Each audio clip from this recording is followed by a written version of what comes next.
అసలు తత్వవిధానంద సరస్వతి మహారాజ్ ఈ ఊరు రావడం వెనకాతల కృష్ణ భగవానుని యొక్క కటాక్షం ఉంది అని అనుకుంటున్నాను. ఎందుకనంటే రేపు భీష్మ ఏకాదశి పర్వదినం నాడు తెలిసో తెలియకో నా బిడ్డలందరూ భాగవతం వింటున్నారు.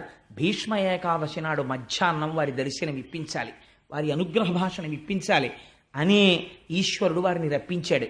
రేపటి రోజున మనకి దర్శనం ఇస్తున్నారు.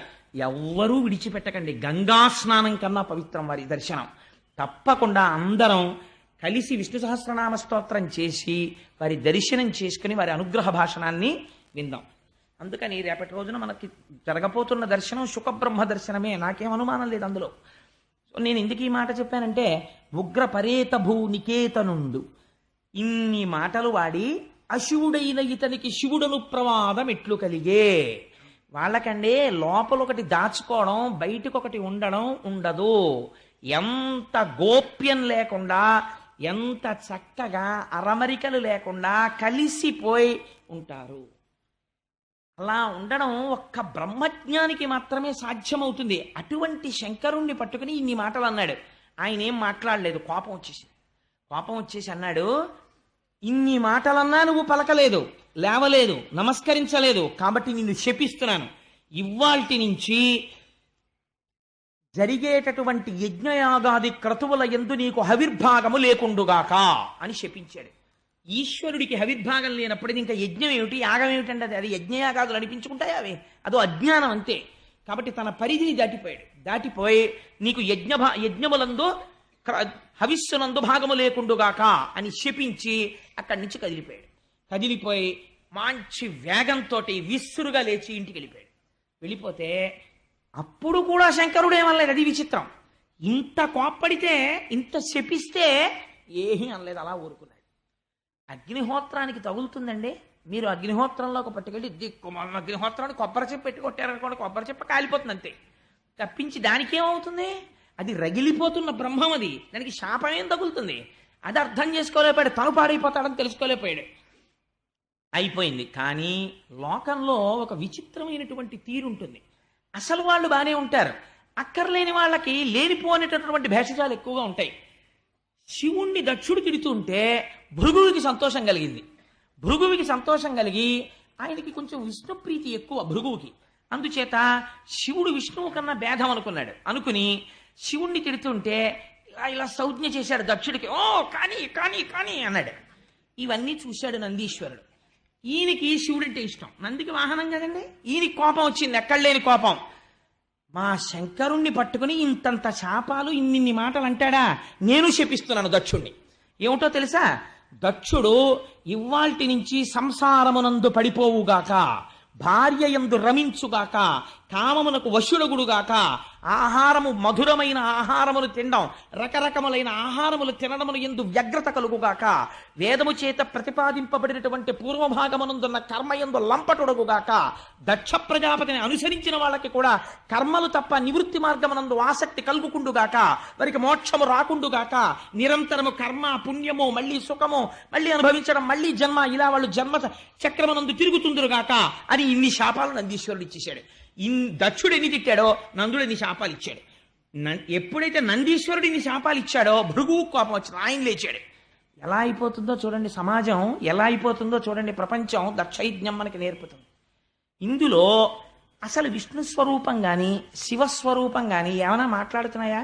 ఏమీ లేదు, నవ్వుతూ కూర్చున్నారు వాళ్ళు. ఆయన రాలేదు, ఈయన మాట్లాడలేదు. పోనీ నందీశ్వరుని శహబాష్ భలే చేసేవారో బాబు, నేనేమనలేకపోయాను కానీ అనలేదు. అది విచిత్రం. ఆయన అలాగే ఉన్నాడంతే. ఈ భృగువు లేచాడు.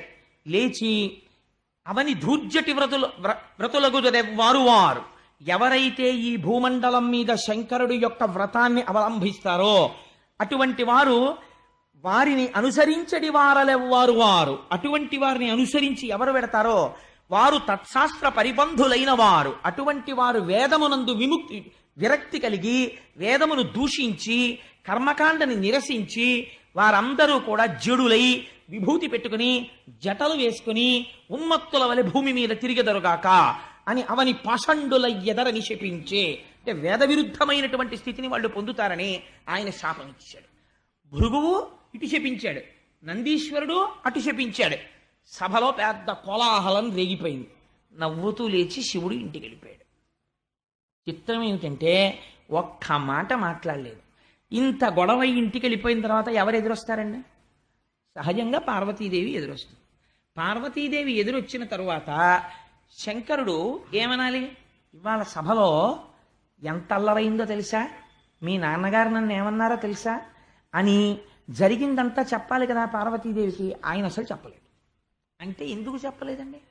ఇక్కడికి వెళ్ళలేదు. ఇక్కడికి ఏది విడుతుందో అది కదా మనం చెప్తాం. ఆఫీస్ నుంచి ఇంటికి వస్తూనే ఈశ్వరి నీకు మంచి వార్త చెప్తాను, ఇలారా అంటే ఉండండి బాబు కాఫీ పెడుతున్నానంటే పెడదు నీకు మళ్ళీ కాఫీ ఇలారా నీకు మంచి విషయం చెప్తాను. ఎప్పుడు పిలుస్తావు? ఇక్కడ నీకు ఏదో ప్రవేశించింది, అది చెప్పేయాలని సంతోషం, అందుకని పిలుస్తావు. కానీ ఆయన అసలు ఏమీ చెప్పలేదు. అంటే మామగారు ఇన్ని మాటలన్నా ఆయనకి లోపలికి వెళ్ళలేదు. ఆయన భక్తు భర్గుడు, ఆయనకి ఎందుకు ఎడుతుంది? ఆయనకి వెళ్ళలేదు. కానీ కొన్నాళ్ళు అయిపోయింది. దక్షుడు మాత్రం కక్ష వదిలిపెట్టలేదు. ఎలాగైనా సరే అవమానించాలి రుద్రుణ్ణి. ఎందుకు అవమానించాలి? నేను ఇన్ని మాటలు అన్నాను, కనీసం మా అమ్మాయికి వెళ్ళి చెప్పలేదు, మా అమ్మాయి ఫోన్ చేయలేదు, నాన్నగారు మీరు ఇలా అన్నారు కానీ. అంటే ఫోన్ చేయలేదంటే ఆ రోజుల్లో ఫోన్లు ఉన్నాయా అని కాదు, వాళ్ళ అమ్మాయి అన్నట్టు, వాళ్ళు బాధపడినట్టు, వాళ్ళు కొంచెం చిన్నబుచ్చుకున్నట్టు ఎవరూ చెప్పట్లేదు. ఆయన పూర్వంలాగే హాయిగా సాయంకాలం ఎప్పటికి ఇంటికి వెళ్ళిపోయాడండి. మళ్ళీ మొదలెట్టేశాడు డాన్సు. జటాటవీ గలజ్జల ప్రవాహ పావిత స్థలే గలేవలం జలంబితాం భుజంగతుంగ మాలికాం ఢమడ్డమడ్డమడ్డమర్నినాదమడ్డవర్వయం చకార చండ తండవంతనోతున శివం అని మళ్ళీ నాట్యం చేసేస్తున్నాడు. తన పనిలో తానున్నాడు, హాయిగా జ్ఞానబోధ చేస్తున్నాడు. మీరు నోరు వేసుకొని అలా తిట్టారా, భృగు తిట్టాడు, నంది తిట్టాడని పట్టించుకునేది రాత్రి బాగున్నాడు అంతే. ఆయన పనిలో ఆయన ఉన్నాడు అన్నారు. ఇప్పుడు మళ్ళీ అలా కాదరా, ఏదో ఒకటి చెయ్యాలి అవమానించడానికి. కాబట్టి ఇప్పుడు ఒక కొత్త వ్రతం ఒకటి మొదలుపెట్టాడు. దాన్ని ఒక నిరీశ్వర యాగం, అంటే నేను శంకరుడికి హవిర్భాగములు లేని యాగం చేస్తాను. ఇప్పుడైనా సరే బయటకు వస్తాడు కదా, కోపం వచ్చి చూస్తాను ఏం చేస్తాడో అని ఒక యాగం తలబెట్టి అందరికీ ఆహ్వానాలు పంపించాడు, శుభలేఖలు పంపించి అందులో దానికి ఒక పేరు పెట్టాడు. ఏమనో తెలుసా అండి? బృహస్పతి వసనము అని పేరెట్టాడు. దాని పేరు పెట్టేది చేస్తున్నాను. దాని ముందు వాజపేయం చేశాడు.